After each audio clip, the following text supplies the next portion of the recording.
Rebonsoir à toutes et à tous, je suis heureux de vous retrouver pour la tranche info sur votre antenne Canal 10 Télévision. Au programme de cette soirée, eh bien, on ne change pas, on débutera avec Info 10, le rendez-vous d'actualité qui sera suivi du focus. Juste après la coupure pub, nous parlerons de la réforme des retraites et des mobilisations à venir, mais aussi des soignants suspendus, puisque ça fait plus d'un an quand même que ce conflit dure. On fera un petit point, ce sera donc après 19h, mais pour l'instant, place au JT.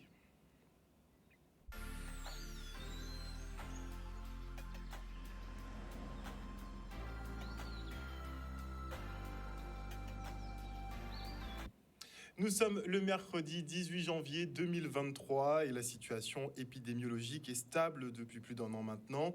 On compte tout de même 145 nouveaux cas cette semaine avec un taux d'incidence de 38,5 et un taux de positivité de 6,1. Les chiffres sont très bons. 2 personnes sont tout de même placées en réanimation et une personne est décédée sur la période. Et on enchaîne avec le premier séminaire Jean Caraïbes, une rencontre qui a pour vocation d'informer les professionnels de santé aux actualités et innovations dans le domaine de la gynécologie et de l'obstétrique. Regardez. Alors Gyne Caraïbes, c'est un congrès de formation continue en gynécologie obstétrique que nous avons mis en place. C'est la première édition cette année, en espérant qu'elle puisse être renouvelée les années suivantes. L'idée, c'est de mettre en place une formation, un congrès médical de formation qui intéresse l'ensemble des professionnels de la santé de la femme, que ce soit les médecins, les sages-femmes, les médecins généralistes, les médecins spécialistes. Et on a pour objectif finalement de balayer tous les pans, tous les éléments de la gynécologie obstétrique pour apporter l'actualité, les formations de base et uniformiser les connaissances sur le territoire. Là, c'est un congrès national qui s'est déplacé, qui est venu chez nous, qu'on a un peu anti-anisé parce qu'on a mis des sujets qui nous intéressent. Et comme la population est métissée, on peut retrouver chez la même personne plusieurs types de maladies. Donc on a une pathologie très particulière chez nous. Et c'est important de se voir, de se former pour justement prendre ces pathologies en charge. C'est pourquoi je vous dis que même si les pathologies n'ont pas changé de nom entre l'Hexagone et ici, mais l'évolution n'est pas la même parce que le terrain sur lequel évoluent ces maladies n'est pas le même. C'est une satisfaction d'accueillir le premier Gyne Caraïbes, mais pour le département en tant qu'institution, c'est aussi un honneur dans la mesure où, par la PMI, le service de protection maternelle et infantile, nous prenons santé des familles et des enfants, notamment des femmes enceintes et des enfants de plus de 6 ans, jusqu'à 6 ans. Et aujourd'hui, le conseil départemental, dans sa politique de santé, je dirais, accompagne donc ce projet, ce congrès, parce que nous avons toute notre place, dans la mesure où nous sommes, comme on le dit, la politique de toutes les solidarités. Et c'est vrai qu'accompagner les femmes enceintes, accompagner les jeunes, des grossesses, les IVG que nous avons sur notre territoire, reste une priorité pour le conseil départemental. Le format est mixte, on a 3 jours de formation assez intensive. Tous les matins, on a 2 sessions plénières de 90 minutes avec entre midi et 2 un symposium et l'après-midi des ateliers en parallèle pour pouvoir rentrer un peu plus dans les pratiques de tous les jours. Et le soir, une session à 17h30 pour terminer la journée. Donc un programme assez riche, combinant à la fois des formations théoriques, des ateliers pratiques et des discussions autour d'un café avec l'ensemble des professionnels de santé. Et à l'heure où le gouvernement exige plus d'efforts de la population en allongeant la durée de cotisation pour les retraites, la question de la répartition des richesses se pose de nouveau. Depuis 2020 et l'aubaine Covid, les 1% des plus riches ont capté 63% des richesses produites au niveau mondial. Des super profits dont les salariés de la caisse d'épargne voudraient bien bénéficier, malgré un résultat net de plus de 200 millions d'euros en 2021 et 2022, soit le double des chiffres réalisés en 2020. Le groupe bancaire refuse tout de même de donner satisfaction à ses employés. Ces derniers sont mobilisés depuis hier pour réclamer une prime à la hauteur de leur performance. Le reportage. Aujourd'hui, nous sommes face à un employeur qui a engrangé les bénéfices, même pendant la période du Covid. Donc en 2021, 200 millions de résultats nets comptables. En 2022, 207 millions de résultats. Et aujourd'hui, nous sommes dans une impasse lors des NAO 2023 avec un refus de récompenser le personnel. Donc les propositions de la direction ne permettent pas d'avoir une récompense satisfaisante au niveau du personnel. Et depuis hier, nous sommes mobilisés. Donc ce qu'il faut savoir, c'est que la mobilisation elle est sur l'ensemble des territoires de l'entreprise. La Réunion, le sud de la France, la métropole, la Guadeloupe, la Martinique, les îles du Nord et la Guyane. Donc aujourd'hui, le personnel attend à ce que son travail soit récompensé à une juste valeur par rapport au sacrifice et à l'engagement qu'il y a eu pendant les 2 dernières années. Aujourd'hui, la direction locale n'est pas concernée par les NAO puisque tout est décidé à notre siège de Marseille. C'est eux qui décident. On a des représentants qui sont sur place, sur la table des négociations. Mais la mobilisation a été générée justement par, je dirais, un refus de la part de la direction de prendre en compte les demandes des collaborateurs suite aux investissements. Je ne dirais même pas de l'année écoulée, mais je dirais depuis quand le Covid a commencé, depuis 2020. La Caisse d'épargne, c'est une banque engagée auprès de ses clients. Elle a été ouverte, elle a été disponible. Elle a toujours permis aux clients pendant cette période Covid d'être reçus, de pouvoir avancer dans leurs projets. Et ça a continué en 2021, en 2022. Et tout cela a découlé des chiffres très intéressants, puisque comme disait mon collaborateur syndical tout à l'heure, on a eu des résultats nets de plus de 200 millions qui ont été réalisés, qui sont des chiffres historiques.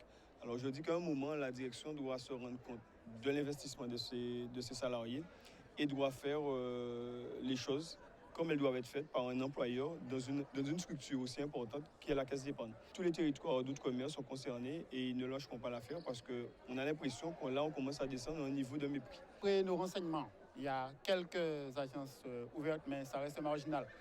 Comme vous le voyez, la majorité des collègues est mobilisée et même ceux que vous ne voyez pas là, les agences sont fermées. Et à Marseille, nous avons des retours de nos collègues syndicalistes qui nous expliquaient que vraiment toutes les agences sont fermées et tout le monde est réuni à la place Estranger qui est le siège de la CEPAC à Marseille.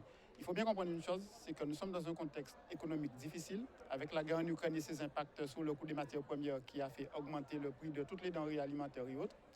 Nos salaires n'augmentent pas, nous ne suivons pas l'inflation. Et nous avons en face de une direction qui fait la sourde oreille parce qu'ils ont les moyens de récompenser les salariés. Encore une fois, je répète, et comme l'ont très bien dit mes 2 collègues, ce sont les résultats du travail, des efforts consentis pendant la période Covid et après par les salariés qui ont permis à la direction d'aujourd'hui se vanter d'avoir fait les meilleurs bénéfices de toutes les caisses d'épargne. Donc il serait juste qu'ils redistribuent un peu aussi envers ceux qui ont été méritants. Un reportage réalisé par Olivier Félix. C'est noté que l'Institut Oxfam France a calculé que seulement 2% de la fortune des milliardaires français suffirait à financer le déficit attendu des retraites, qui s'élèverait approximativement à 10 milliards d'euros par an. Et au lieu de taxer 47 personnes, eh bien, le gouvernement fait le choix donc de prendre 2 années de vie supplémentaires à 30 millions d'actifs. Une réforme des retraites qui est donc rejetée par plus de 70% de la population. Nous sommes partis à votre rencontre savoir ce que vous en pensez. Le reportage. Qu'est-ce que vous pensez de la mobilisation de la retraite pour demain? Les gens qui sont déjà à la retraite, ça allait, mais pour la nouvelle génération, il n'y a plus d'avenir, il n'y a plus rien. Je suis à 3 000 à l'heure pour. C'est un peu la goutte d'eau là, avec la réforme des retraites. Et ça fait tellement longtemps que ça va pas. Il était temps que quelque chose se passe. Il faut que la population se réveille quand ils ont des choses à revendiquer. C'est tout à fait normal. Par rapport à l'augmentation du nombre d'années qu'on a travaillé en plus, pour moi, c'est pas juste. Moi, je suis déjà en retraite. Mais moi, je pense que le gouvernement, ils exagèrent un peu. Pour moi, c'est très injuste. Parce que 60, 64 ans, 4 ans de plus, c'est trop. 62 ans pour ça causer. Et maintenant tout le monde gueulait. Et puis maintenant, là, je trouve que 64 ans, 67 ans, je crois. 64 ans. Non, mais je trouve que c'est un peu loin quand même. À cet âge-là, est-ce que tout le monde pourra travailler? À 50 ans, les gens sont déjà fatigués. Et ça dépend du métier, je pense. Hein. Moi, quand j'ai arrêté la retraite à 60 ans, j'avais déjà assez comme ça. Je ne pouvais rien faire encore. Ça dépend du métier. Il y a des personnes qui sont assises toute la journée et il y a d'autres qui se forcent pour travailler. Alors, je ne pense pas que c'est une très bonne idée. Hein. Il y a des trucs qui se passent en Guadeloupe qui n'est pas trop bon, tu vois. Donc, c'est pour ça qu'en fait, il y a des gens qui ils sont obligés de manifester pour ça, tu vois. Donc voilà, et moi je suis pour. Et puis c'est une façon aussi, je pense que c'est la mobilisation est très importante, encourager d'autres professions à se mettre en grève aussi. Et comme on dit, renverser la table. EDF a décidé d'intensifier le mouvement. Ils vont également se mobiliser par rapport à cette réforme, en plus des revendications qui sont déjà mises en place. Est-ce que tu es pour ou contre les coupures d'électricité? Je suis contre, c'est toujours le peuple qui est pris en otage. Je suis contre. Qu'est-ce que les personnes malades, par exemple, qui ont besoin pour leurs machines, pour leurs soins, etc. Peu importe les foyers lambda, on a besoin de ça. C'est toujours nous qui sommes pris en otage. Ils ont le droit de manifester pour faire leurs revendications. Mais cette forme de revendication, ce sont toujours les mêmes qui souffrent. En Guadeloupe, c'est comme ça. Pour avoir un droit, il faut se mobiliser, il faut manifester. Ça me gave. Malheureusement, pour une entreprise comme EDF, c'est la population qui est prise en otage. Parce qu'il y a des gens malades aussi, tu vois, qui sont sur oxygène et tout. À chaque fois, pour couper ou reprendre couper, c'est des gens, tu vois, parce qu'il faut changer des gens qui sont malades aussi, tu vois. Donc moi, je suis contre ça. Est-ce qu'on peut faire quelque chose pour arranger leur situation qui est déjà, entre nous, plutôt pas mal par rapport à la majorité? C'est vrai que ça peut déranger le consommateur. Et moi, personnellement, je suis un consommateur aussi, je suis chez EDF. Mais si on n'oppose pas cette opposition, ce rapport de force, rien ne va bouger. Non, je suis contre. Je serai toujours contre. Barrer le chemin, prendre le peuple en otage, je suis contre. Il y a d'autres moyens de faire les choses. C'est vraiment pour montrer que le mécontentement, et je pense qu'ils auraient pu s'arranger normalement. Pas d'agressivité, calmement, et puis on n'arrivera pas jusque-là. Non, mon courant de l'eau, faut nous dire ça. Ça, c'est la base. Ça, c'est une base. Je pense qu'il serait intéressant, surtout que nous, Guadeloupéens, on s'organise pour pouvoir, pas rentrer dans de l'autonomie, mais surtout qu'on puisse s'organiser à la gestion de notre propre énergie, notre consommation énergétique, puisque ça devient de plus en plus primordial. On a la géothermie en Guadeloupe, on a la géothermie, donc on aurait pu miser dessus. Je trouve dommage qu'on ne puisse pas exploiter convenablement les différentes ressources que nous avons déjà, nous, par exemple le soleil aujourd'hui, les différentes, on va dire, ressources, on va dire déjà naturelles et autres. Voilà. Dossier de la géothermie, un dossier sur lequel Olivier Servat, le député donc de la première circonscription guadeloupéenne, est en train de se pencher sérieusement, et il vise justement à permettre aux Guadeloupéens d'accéder à l'actionnariat des sociétés qui sont en charge donc d'exploiter la ressource géothermique ici en Guadeloupe.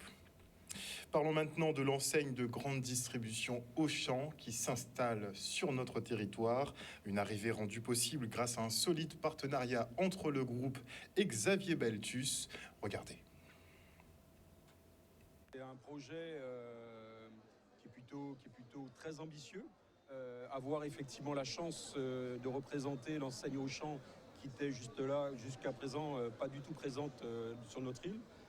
Donc c'est une certaine satisfaction, mais la satisfaction en fait elle est double parce que derrière il y a un vrai projet de développement, développer justement l'enseigne sur tout le territoire de la Guadeloupe. Nous sommes extrêmement fiers de l'ouverture de ces deux magasins en Guadeloupe. Donc l'ouverture du magasin d'Antares et le magasin de Dorville. Alors on pourrait se poser la question pourquoi nous avons mis autant de temps à arriver sur cette belle île de Guadeloupe. Tout simplement il nous fallait trouver le bon partenaire. Le partenaire qui partage nos valeurs et un partenaire qui avait un projet qui nous donnait envie de venir. Et donc voilà, ce partenaire c'est Xavier Beltus. Bien évidemment, les valeurs qu'il partage sont proches des nôtres. Il a du sang d'entrepreneur qui coule dans les veines, c'est un commerçant. Et bien évidemment, ça nous parle énormément chez Auchan. En reprenant des immeubles à Dalcia, Bémaro, que l'opportunité s'est présentée en fait. Il était bien orienté, bien axé. Et donc j'ai cherché des projets qui conviendraient, qui allaient cocher pas mal de cases. Et étant fournisseur de la grande distribution depuis 18 ans maintenant, je me suis dit pourquoi pas se lancer dans ce secteur et amener de la nouveauté, de l'innovation. On a déjà découvert les produits Auchan. qui sont totalement différents et qui aujourd'hui ne sont pas présents sur l'île de Guadeloupe. Et puis, dans tous les cas, la vision d'Auchan, c'est de promouvoir la bonne alimentation et bien évidemment de promouvoir les produits locaux, les produits guadeloupéens, les produits fabriqués sur place. Et donc, Auchan favorise ça, la bonne alimentation et la consommation des produits locaux. On assoit vraiment notre modèle sur les métiers de la bouche aussi, en ayant dans chaque supermarché une boucherie traditionnelle. J'appuie bien sur le mot traditionnel. Également une poissonnerie produits locaux, un rayon primeur très large avec l'ensemble des produits locaux qu'on peut trouver effectivement, à savoir sur le saisonnier. Et puis une grande gamme, à peu près 9 000, 10 000 articles de produits secs pour pouvoir justement satisfaire nos clientèles. Et maintenant, je reçois Gilles Morel, le responsable d'édition du Petit Futé, qui revient avec son édition 2023. Bonsoir, Monsieur Morel. Bonsoir Harold, bonsoir à tous. Alors, le Petit Futé qui ne va pas effectivement sortir d'articles sur le groupe Auchan, par exemple, mais qui pourrait se retrouver en magasin. Absolument, ils ont tout à fait le droit d'être dans le rayon librairie presse pour nous distribuer. Alors, le Petit Futé, tout le monde connaît. On sait que c'est un livre de référence, justement, des bonnes adresses ici en Guadeloupe. Qu'est-ce qui évolue dans l'édition 2023 ? Tout ce qui est nouveauté. Tout ce que les commerces qui bougent, les restaurants, les musées, tout ce qui... on le met à jour tous les ans. Ça fait la 26e édition Guadeloupe. Ça fait 24 ans que je m'en occupe. Donc, toutes les informations qu'on met à jour, les restaurants qui ouvrent, les hôtels qui ferment, malheureusement, il y en a. Les nouveaux gîtes, toutes les attractions, les activités nautiques, vers et montagnes, enfin tout ça, on essaye de référencer tout le monde. C'est vrai que le bouquin est assez complet, même très exhaustif, même on pourra dire. Mais toi qui es aux commandes depuis 24 ans maintenant, on a passé 2 années particulières, donc tu as dû voir justement les mouvements, les ouvertures, les fermetures de sociétés. Comment ça s'est passé ces 2 dernières années ? Ça a été compliqué. Il y en a qui ont réussi à prendre le virage et puis d'autres qui n'ont pas réussi et donc qui ont été obligés de mettre la clé sous la porte ou brader leur commerce pour le vendre parce qu'ils en avaient marre des confinements, ouverts, fermés, ouverts, les restrictions, enfin tout était un peu compliqué. Effectivement, on a eu 2 années compliquées. Alors pour le guide 23, il y a eu quand même une bonne dynamique. Et puis on voit bien dans les presses nationale que faut pas oublier qu'aujourd'hui nous sommes la 8e destination de métropole, devant l'île sœur de la Martinique est 10e. Donc c'est quand même un beau... La Guadeloupe est une belle destination et donc comme nous sommes très peu de guides, nous sommes bien placés. Est-ce que tu sens un bon redémarrage de l'activité ? Oui. Les gens ont le moral, puis on a du monde. J'habite Sainte-Anne, je prospecte à Saint-François et là c'est l'horreur. La circulation, c'est l'horreur. Enfin, l'horreur, c'est une bonne chose. Donc une économie qui redémarre bien. Les enseignes qui s'appliquent de plus en plus, puisque tu dois les voir fréquemment, est-ce qu'ils s'appliquent de plus en plus ? Est-ce qu'ils montent en gamme ? Ah oui, absolument. Oui, on fait attention. Les commerces font vraiment attention à tout maintenant. Il y a 20 ans, on disait que la Guadeloupe, c'est une destination qui n'était pas aimable, qui n'était pas professionnelle. Et là, maintenant, c'est fini, ça. C'est fini. On prend tous les forums, les TripAdvisor, tous les forums du tourisme. Et là, on a vraiment des éloges. Bon, bien sûr, il y a toujours des endroits qui sortent du lot, mais il y a aussi des clients qui sortent du lot. Tout le monde n'est pas parfait. N'est-il pas ? Alors, certains établissements arrivent à obtenir des étoiles, j'ai vu. Comment fait-on pour obtenir 1, 2, 3 ou 4 étoiles ? On améliore le standing de l'établissement avec du personnel qualifié. On change le matériel, on rénove parce que que ce soit un hôtel, un restaurant ou d'un gîte, c'est des gens qui sont pas chez eux. Donc les gens abîment beaucoup plus. Donc, s'il n'y a pas de qualité dans le matériel au départ, donc ça s'abîme, donc les gens rachètent. Après, ils font passer les commissions et puis ils récupèrent les étoiles. Mais il y a un cahier, une charte. C'est pas fait comme ça. C'est pas parce qu'il y a un coup de peinture et puis que c'est beau qu'on a une 5e étoile. Demandez à la Toubana. Donc, tu es quand même assez dur dans ta sélection pour effectivement que... ça transparaisse bien dans le c'est-à-dire, oui. Ce qu'on va dire vulgairement, les boui-boui, on les met pas. hein. Ça, c'est, on passe. Alors, ça ne veut pas dire que si on n'est pas dans le petit futé, on est mauvais. Attention, hein, parce que moi, je suis tout seul à m'en occuper. Bon, j'ai aussi les dépendances de Saint-Martin et Saint-Barth. Donc, je peux pas être tout le temps sur la Guadeloupe.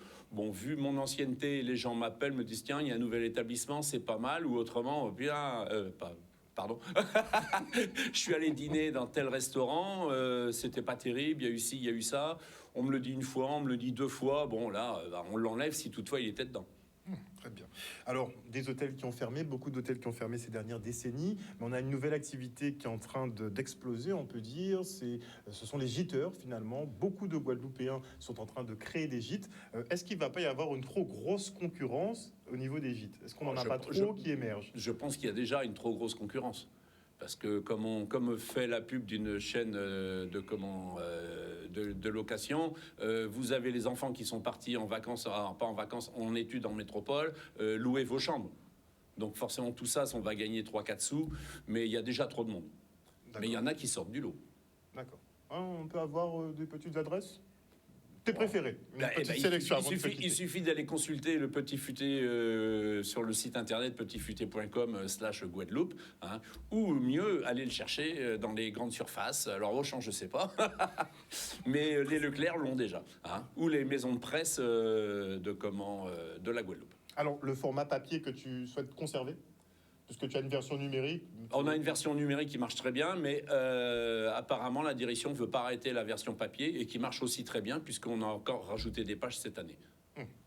C'est vrai qu'une fois qu'on arrive là où il n'y a pas de réseau, c'est toujours bien d'avoir un support qui Oui, mais on le télécharge sur les applications et on l'a sans réseau. Il est téléchargé en PDF, donc ça marche très bien. Nickel.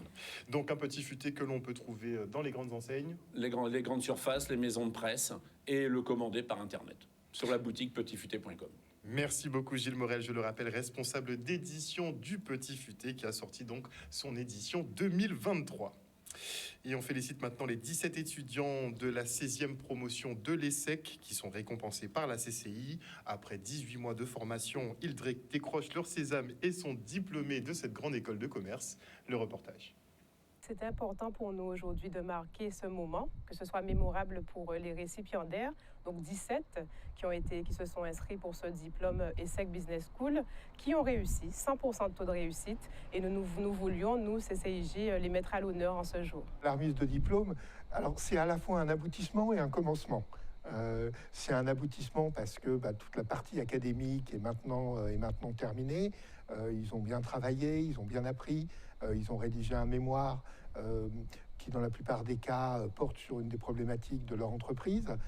Donc c'est un aboutissement, c'est la remise du diplôme, mais c'est aussi un commencement parce qu'il y a une nouvelle vie qui s'ouvre à eux, il y a des opportunités qui s'ouvrent à eux, et ils sont beaucoup plus armés maintenant pour identifier et saisir ces opportunités. C'est 18 mois de formation qu'ils ont parcouru, avec un mémoire, des travaux et un mémoire à réaliser, accompagnés de toute une équipe professionnelle qui les emmène au bout de ce diplôme aujourd'hui et de cette réussite. Pour moi, ça s'est très bien passé. Au début, c'est vrai que j'avais un peu d'appréhension par rapport à comment ça allait se passer. Donc, tout le monde connaît que l'ESSEC, c'est une école de haute qualité. Et puis, il y avait un peu d'appréhension au niveau du contenu de la formation, du cours. Mais après, une fois qu'on a fait la connaissance avec les différents intervenants, les différents collaborateurs et participants de la formation, ça s'est très bien passé. Une bonne entente entre tous les participants, donc même avec les professeurs. Les enjeux montent de plus en plus. Bon, là, on est sorti de la période Covid où on a été obligé de faire les cours en distanciel. Mais oui, les besoins, les attentes des entreprises, les problématiques des entreprises, que ce soit en Guadeloupe ou n'importe où ailleurs, deviennent de plus en plus complexes. Il y a maintenant en plus le côté RSE qui devient de plus en plus prégnant. Et toutes ces nouvelles problématiques, on doit les intégrer dans les programmes, ce qui les complexifie en permanence. Voilà, chers téléspectateurs, nous sommes arrivés au terme de ce journal. Mais n'oubliez pas qu'à 20h, vous retrouvez Stanley Manicor pour le premier épisode d'Inside Mass pour cette saison carnavalesque 2023. Il débute avec le groupe Nation à Nègre-Marron qui célèbre cette année ses 20 ans. Regardez. 2019, 2020 et finalement 2023. Après 2 années d'absence, on l'avoue, vous nous avez aussi manqué. Inside Mass est enfin de retour avec toujours la même mission pour Chris Kevy et moi vous amener au cœur du carnaval de Guadeloupe. Et quoi de mieux pour se retrouver que de partir à la rencontre d'un groupe mythique qui fête cette année ses 20 ans, Nation à Nègre-Marron. On y va.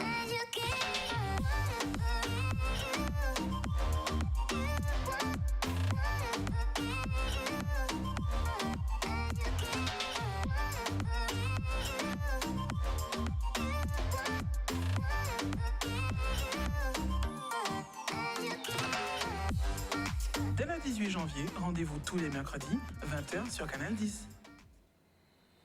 Voilà, donc tous les mercredis, vous retrouverez donc Stanley pour Inside Mass. Et la semaine prochaine, il sera donc du côté du Moule, avec un groupe de la ville du Moule. Il m'a pas dit lequel exactement.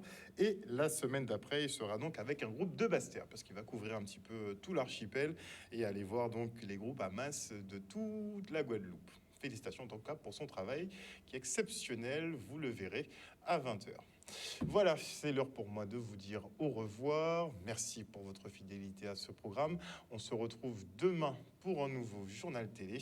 Prenez soin de vous et de vos proches. Bisous, bisous tout le monde.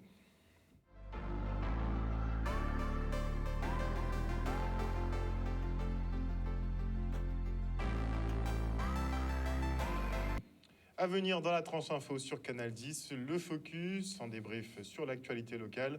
Je recevrai notamment Jocelyn Zou de Force Ouvrière qui sera en compagnie de Gabi Clavier de l'UTS UGTG. On parlera de la mobilisation à venir donc demain, mais aussi un point sur les suspendus, les personnels de santé, mais aussi les sapeurs-pompiers qui sont effectivement suspendus depuis donc plus d'1 an maintenant.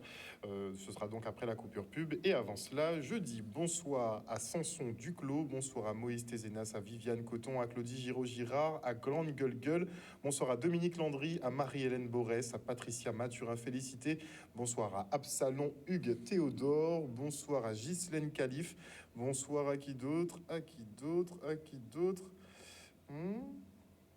Testé et approuvé. Bonsoir aussi à La Vivi Arc-en-Ciel, à Celle Robin et tous ceux qui nous suivent sur l'antenne de Canal 10. Oui, n'oubliez pas, à 20h, vous aurez Inside Mass avec Stan et Manicor. Mais pour l'instant, après la coupure pub, on se retrouve pour le focus.